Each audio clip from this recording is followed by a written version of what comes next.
Hey everyone, welcome back to another episode of Track Limits Podcast, powered by Formula Addict. Today we're here at BRDC, British Racing Driving Club. I gotta tell you, it's one of the best places here in Silverstone. I'm having such a great time. I'm joined by my co-host Neeru today. Welcome. Thank you. No worries. And today we have an up-and-coming driver here in England. He just completed his F4 British Championship runner-up, and now he is joining the GB3 Championship with Hitech GP. Everyone, welcome Will Macintyre. How are you doing? Not too bad, thanks. Not too bad. Good. How's your? Is this even off season? Where are you at now? Yeah, it's still the off season. Yeah. I think we get started in mid-February, so nice. Yeah. As we're recording this, it's still off season and boring. Boring. Oh my god. Well, starting with that, in about 30 seconds, explain to everybody, what do you do?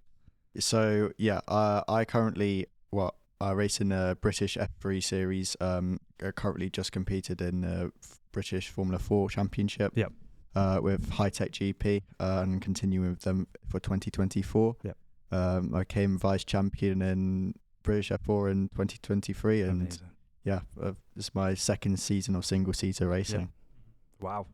And what does that day-to-day of your life look like now, both off season and during the season? Yeah, so it's all really just about training and trying to get stronger and trying to make sure that I'm mostly prepared to whatever can come, because, you know, as I'm at that stage where I'm still young, I'm still developing mentally and physically, so it's just one of them where I'm just trying to, you know, make sure I'm prepared for whatever comes at me, because like I'm a young driver. Sometimes I don't know what I'm going to be driving next week. So if it's a really difficult challenge like a Formula 3 car or a Formula 2 car, where I've got to be physically prepared for that, I just got to be ready, you know. So yeah, it's just one of them where I'm preparing either on my simulator or in the gym, you know. Yeah. Well, 2023 was your debut season in single seaters. What were your expectations going into the start of that season? Yeah, I think it was one of them where I was with a really good team, Hitech. You know, they won the British F4 in the season before, and I was like, I think they've got a really good car.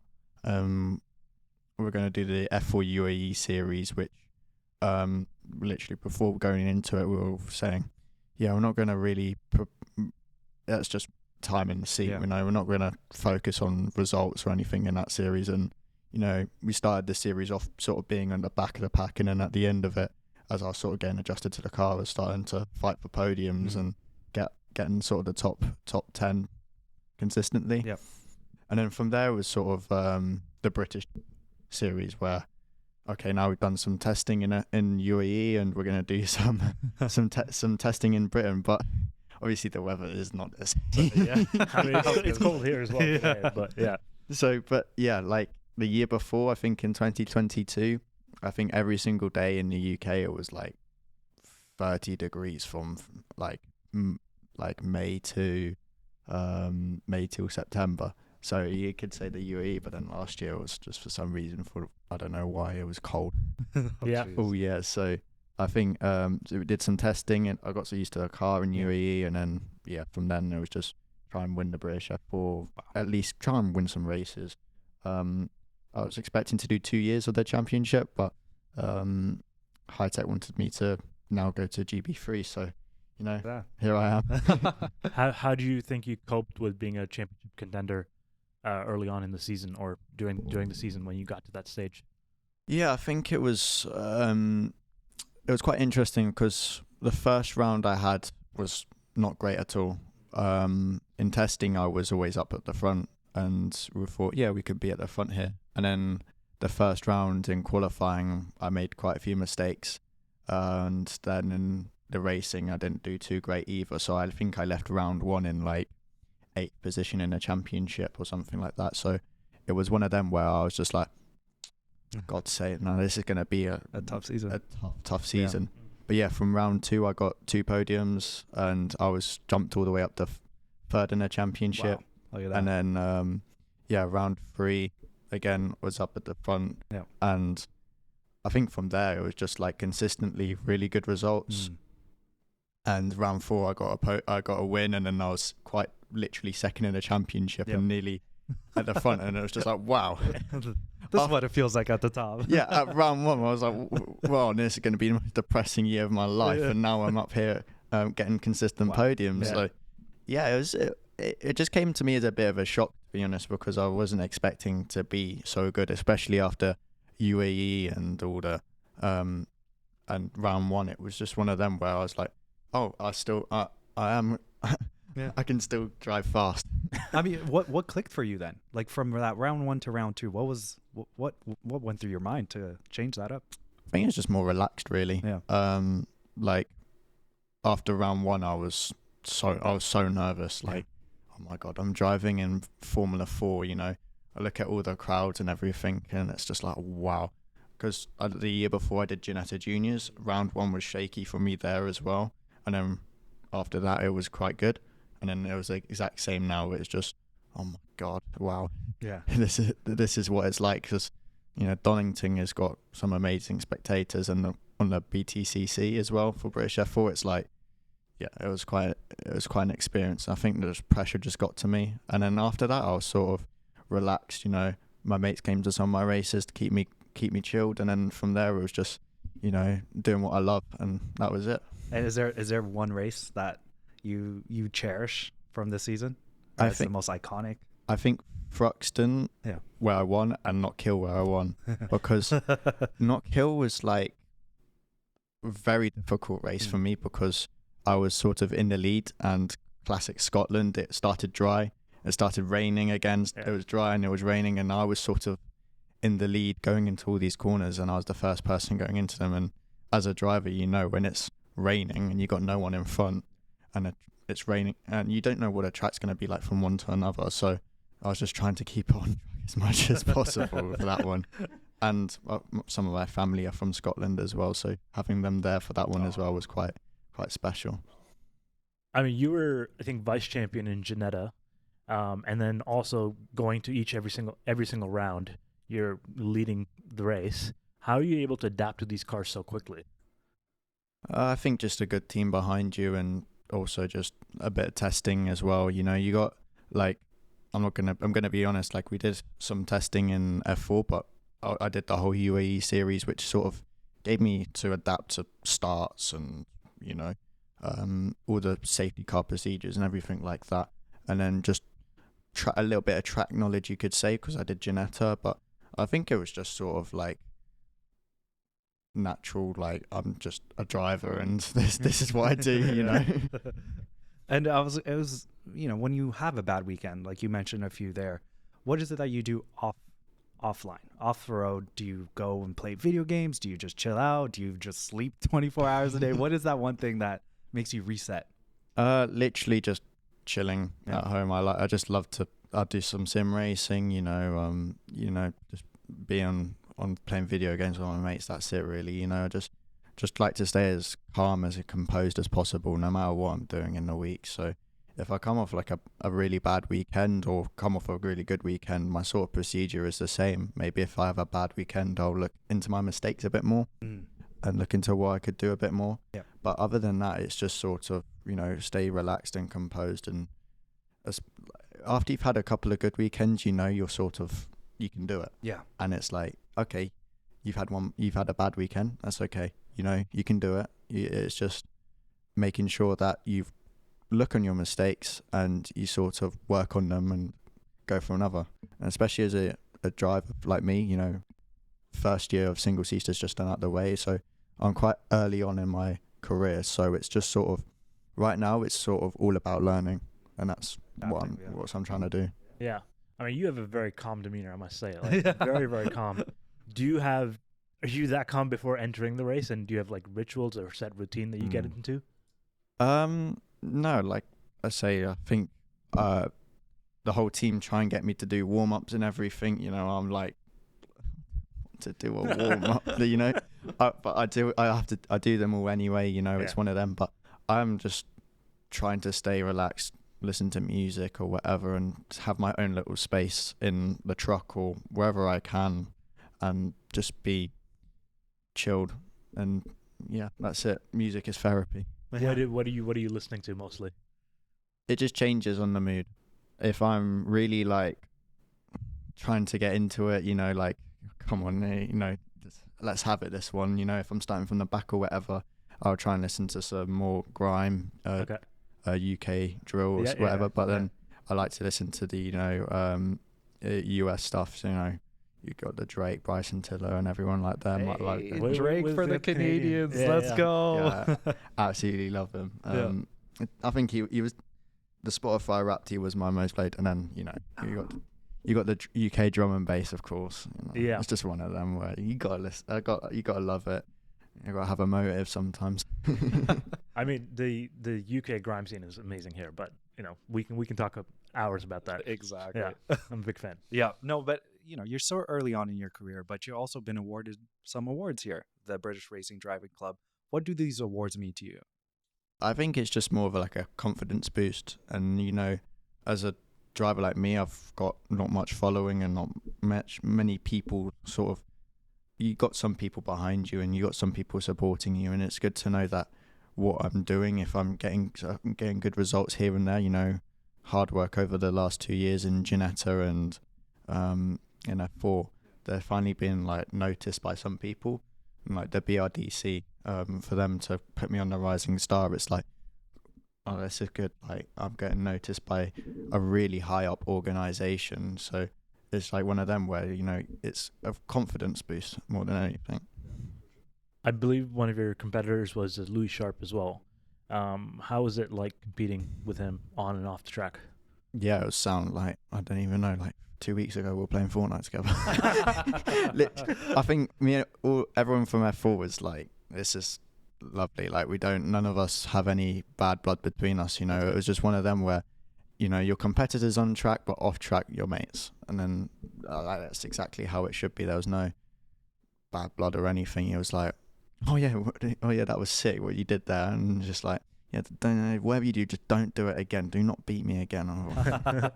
And then, yeah, that was it really. Yeah. Just competitors on track, off track, you're just mates. Yeah. But as you mentioned that outside of the track, you mentioned a few of your interests and hobbies, but is there any that not a lot of people know about, other hobbies that you have?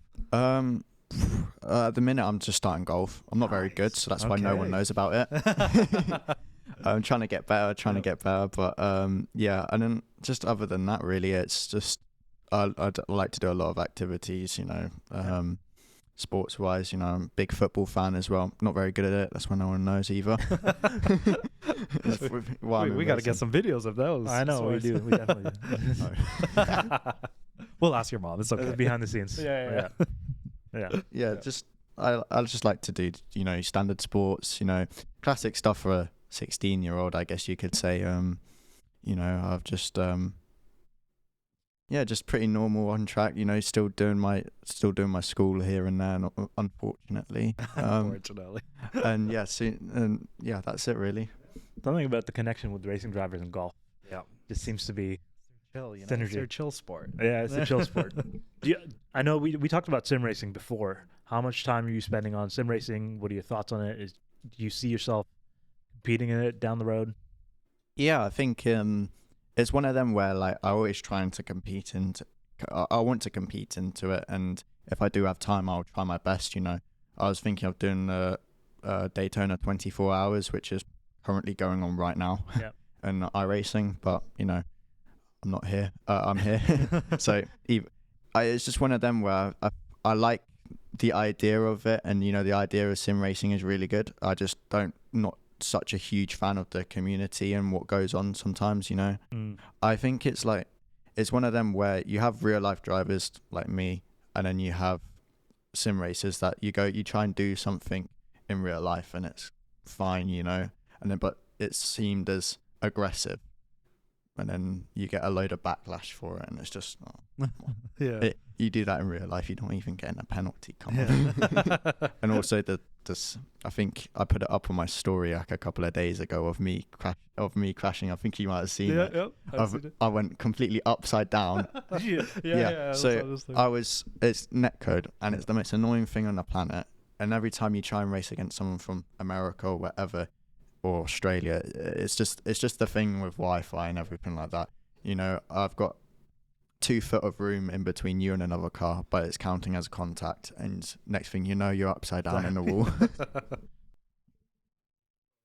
It's a great idea, and I really want to get into it, and I absolutely love it. Just to go home and say, oh yeah, I'm just gonna go and do some Formula 3 around Silverstone, or Formula 3 around Spa. We'll do I'm gonna drive a F1 car. I love the idea. Anyone can do it, and you can get into it, and it's just one of them where the more hours you put in, the better you get. And is there any driver right now, whether they're an F1 past drivers, that you want to idolize or follow their career path? I think it's more Lando Norris. British racing driver, Lando Norris, George Russell, we're all British racing drivers. They're at the top level of motorsport right now. Maybe I'll put Inters on. Inters on. Oh. You have to, yeah, come throw on. shade. Don't do Lando like that. My God, man. Oh, my God. But outside of that, 2024, it's right around the corner. I mean, it's already here. Season's about to start. What are your goals? Sort of do the exact same as this year. Improve as much as I possibly can. Work on it, and hopefully get some wins, get some podiums, and just be at the front. Yep. Like I say, it's my first year in a new category for me, so the championship obviously is a dream. Yeah. But most likely may not be possible. So I'll just work as much as I can and do the best I possibly can. Yeah. That's amazing, man. We look forward to continuing to watch you grow. Obviously, we're gonna be following you along throughout the entire season. Obviously, tune in because we're gonna be speaking to you a lot more throughout the entire season. So yeah. Nero, what do we give him? What do we give him? I've seen. Normally, he's the one that gives out the sectors. I'm the one that's the judge. He gives out purples all the time. Yeah. I'm a bit more harsh. Damn. But I'll give you purple. Oh, okay, fine. Well, hey, Will has gotten a purple in the first round. Hot round is right around the corner. Spicy questions. I don't even know if he's ready for those. Do you think he's ready? I mean, if he sim races, he's ready for anything. He's ready. Perfect. All right. Well, we'll be right back with the hot. Welcome back to the Track Limits podcast. We just finished the first round with Will. Niru has a last minute change. I'm the FIA here. Yeah. And just like the FIA, I think I want to go back on my decision. Yeah. I think it's best suited as a green. I'm sorry, Will. Next time. I guess he has to improve on the hot round. Yeah, we'll improve on the rapid fire. Perfect. Well, you ready? Yeah. All right. First question. Here we go. Yeah. What's the funniest thing that has ever happened to you during a race weekend that nobody knows about? So me, with my teammates, me, Jimmy, and Gabriel wanted to do a flip. And he decided to do a backflip. Oh, no. And he had like the biggest carpet burn on his face of all time. I think there's just this. I think the last couple of years have just been, everything's been so funny. I think but that one's just like funny because he got his first win that weekend as well. Scar show. So it's just a huge scar on his face. Yeah. Oh my God, that's hilarious. Well, the other time where I booted a football at his face. I don't know. Okay, that's a different story. Yeah, that's we need a separate story time for that. The greatest F1 driver of all time in your opinion? Ayrton Senna. If you couldn't have one food for the rest of your life, what would it be? Pasta. So spaghetti bolognese. Hey, I'm dairy intolerant, so I can't have many of cheeses or not as you guys love. So it's just one of them where I sort of, spaghetti bolognese or just something simple. We got that before. Yeah. What's your favorite guilty pleasure TV show? Friends. Okay. Yeah, I wasn't expecting that. Yeah. Honestly, that's not even a guilty. I thought you were gonna say Made in Chelsea. We heard that. Kid you not. We're like, what? If there's any other funny, I like to watch Below Deck with my mum. Okay. Below Deck. What is that? Okay. Oh my God, it's just I don't even want to talk about it. Okay. We're gonna skip past that. If you can have any superpower, what would it be? I like to fly. Yeah. Okay. If you had to choose any other sport to be completely good at, football. Yeah. Football. I'm a huge football supporter. Nice. Love what it. team would you want to play for? Liverpool. I've literally play with Liverpool, and if they didn't want me anymore, calm. Other than that, I would never leave. Are you midfield, defense, or? I'd like to score as many goals as possible. Yeah. Forward it is. Yeah, of course. What's one piece of F1 memorabilia you currently own or would love to own in the future?